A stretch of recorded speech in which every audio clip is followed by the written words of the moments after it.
We mentioned that Porter has identified five forces, five fundamental forces which shape the attractiveness of an industry. The first force is ease of entry of potential competitors. Now, what you need to do is to ask yourself, suppose a firm is planning to enter an industry. The firm knows that if it enters the industry, it will be difficult for other firms to enter the industry. The firm is likely to take a positive decision. On the other hand, if the firm finds that after it enters the industry, several other firms, several other potential competitors would also enter the industry, if that is the forecast made by the firm, then the firm would be very reluctant to enter the industry. So the industry is attractive if potential competitors do not enter the industry. The industry is unattractive if it is easy for potential competitors to enter the industry. Now, what does this ease of entry, what does this depend on? What is it that makes it easy for competitors to enter the industry? There are several ways of looking at this, but the most useful way is to understand that forces such as brand loyalty, economies of scale, and access to distribution channels, these three forces play a major role in determining how easy it is for potential competitors to enter. These three factors are called entry barriers. Let's look at each one of them to understand them further.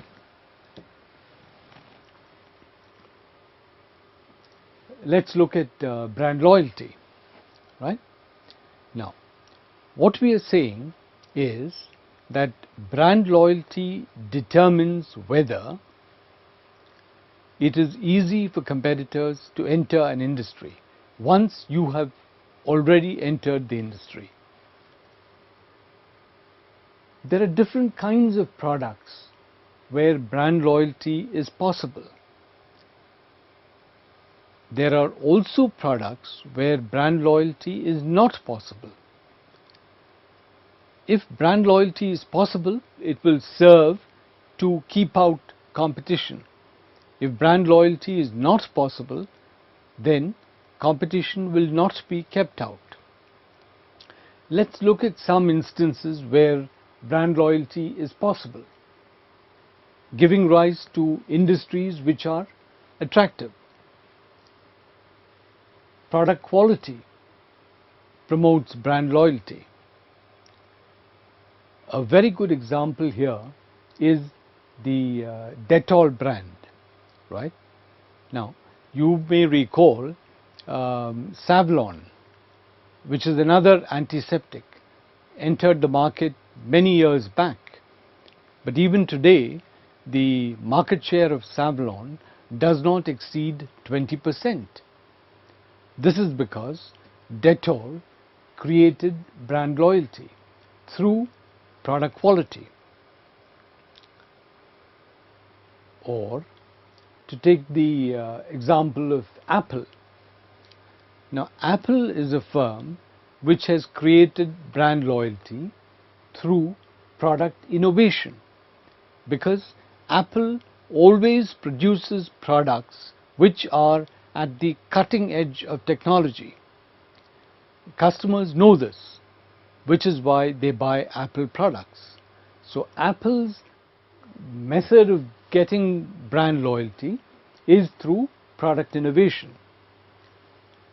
Colgate, the Colgate toothpaste in India has gained brand loyalty through high promotion over a sustained period of time.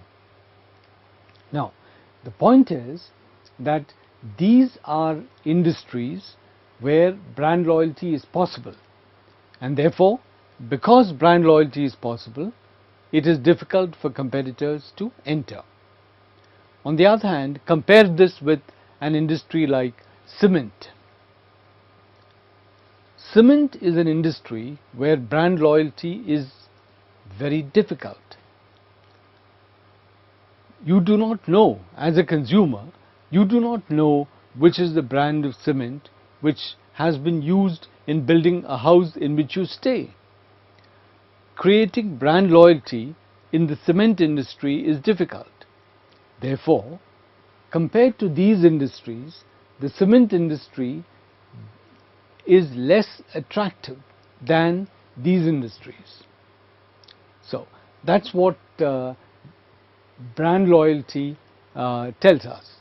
Industries which can create brand loyalty give you a way in which you can make it more difficult for competitors to enter the industry. Therefore, the industry becomes more attractive. Now, let's look at economies of scale. Economies of scale, what that means is that the larger the enterprise, the cheaper the product that it makes. You can look at, for instance, if you have an engine plant which makes 1 lakh engines a year, each engine would cost a certain amount. If you had a plant which made 5 lakh engines per year, the engines would cost less. Each engine would cost less.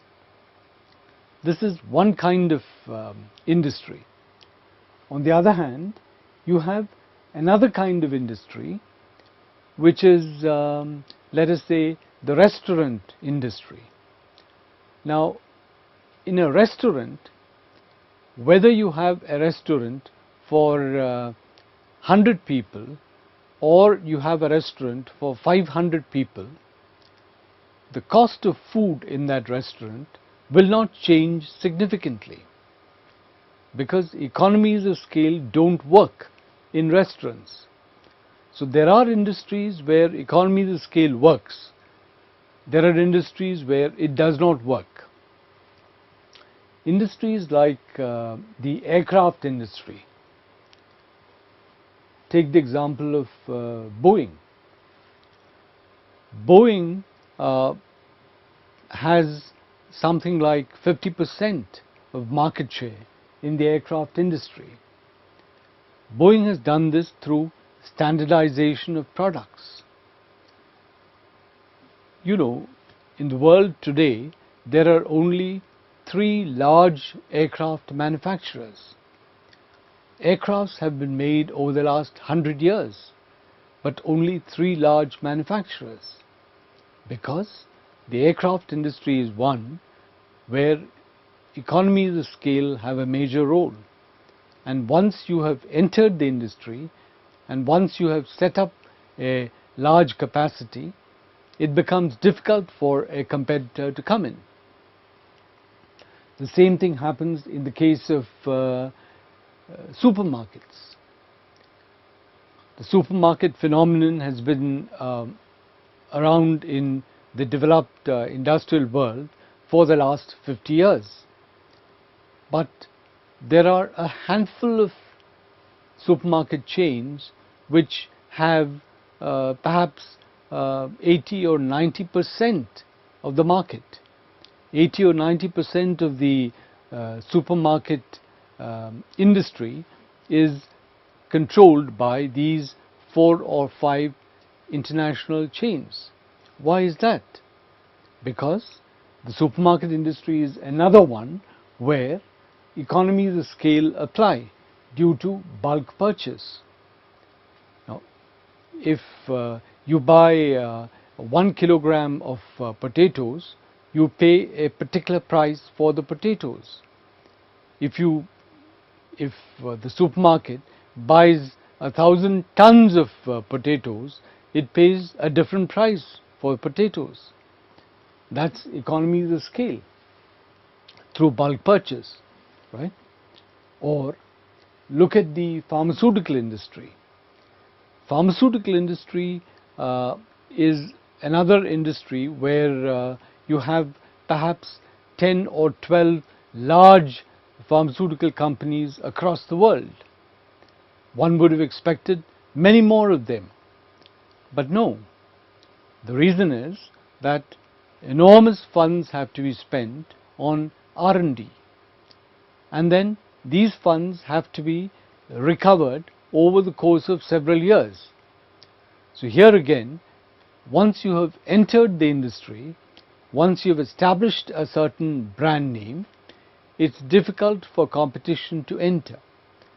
So this is another example of this is another kind of entry barrier.